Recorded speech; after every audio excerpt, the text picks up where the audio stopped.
Ciao, sono Caruso. Ho appena finito di meditare e vorrei fermare alcuni pensieri insieme a voi. E mentre dico insieme a voi, mi viene proprio in mente uno dei temi delle meditazioni che sto portando avanti, che hanno a che fare con le relazioni con noi stessi e con gli altri. Le persone che lavorano con me, che fanno dei percorsi di crescita personale, conoscono molto bene il tema della relazione perché l'affrontano in maniera specifica, dettagliata, ma insomma, volendo fare un riassunto, noi possiamo percepire soltanto quello che già abbiamo dentro di noi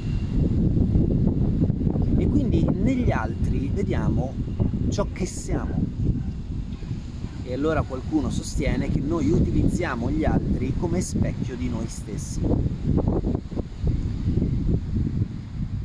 C'è di mezzo il tema dell'ambiente, del condizionamento, dell'empatia, della simpatia, dell'identificazione, della dissociazione. Il tema della relazione è così complesso che spesso e volentieri crediamo di essere all'interno di una relazione oltre a ciò che noi siamo. E so che è difficile da comprendere se lo si analizza in termini molto spiccioli, ma se cominciate a meditare un po' tutti i giorni e cominciate a fare il punto della situazione dentro voi stessi, vi renderete conto che c'è un'interazione che non ha a che fare con l'altro, ma che ha a che fare sempre ricorsivamente con se stessi. Il famoso sii l'osservatore, sii il testimone della coscienza, che è stato portato avanti per 10.000 anni, dovrebbe essere trattato un po' più spesso nella nostra vita. Sapete che io sono un grande sostenitore del fare le cose con calma, sono un grande sostenitore del un pezzettino per volta, del lavorare in autonomia, però non è facile lavorare certi temi quando si è sprovvisti di strumenti. E parlo per me anche personalmente, perché per tanti anni non ho avuto alcuni tipi di strumenti che mi hanno permesso di arrivare qui. Cosa fai? Ti fermi? Cosa fai? Siccome non hai strumenti, allora ti lamenti del fatto che non hai strumenti? Beh, può essere una strategia, però per quanto può funzionare? L'idea è di lavorare invece un pochino tutti i giorni per condurre la propria vita esattamente dove si è scelto di arrivare. Ma allora si può scegliere dove si può arrivare? Sì, si può scegliere e non solo, si dovrebbe scegliere.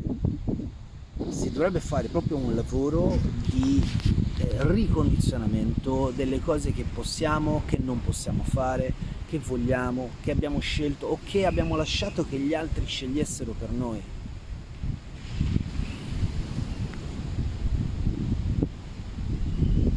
Mi rendo conto che sto mettendo tantissima carne al fuoco in questo video.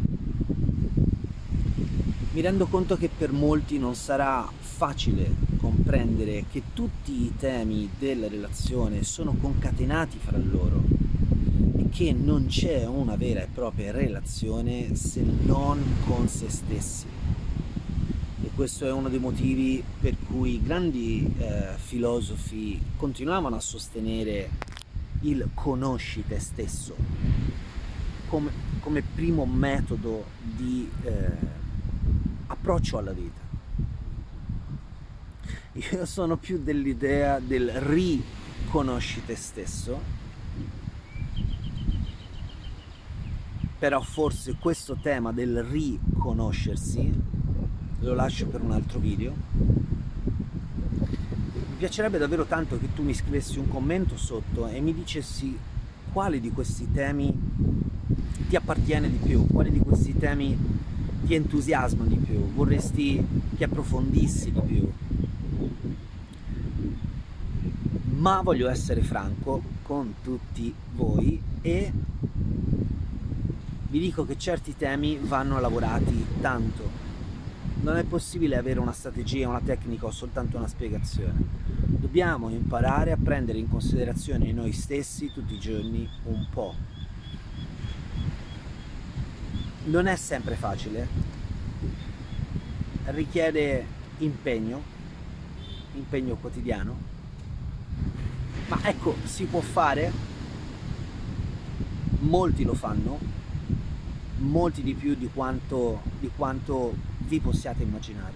Molte persone si soffermano quotidianamente e puliscono la direzione della propria vita, per fortuna, e vi auguro di poter fare questo anche voi un pochino tutti i giorni, 15-20 minuti al giorno, in maniera regolare, in maniera pulita, in modo che possiate ottenere anche voi i vostri risultati. Bene, oggi mi fermo qua, mi godo un po' il mare. Da Caruso Colzi è tutto, vi auguro una buona giornata, a presto.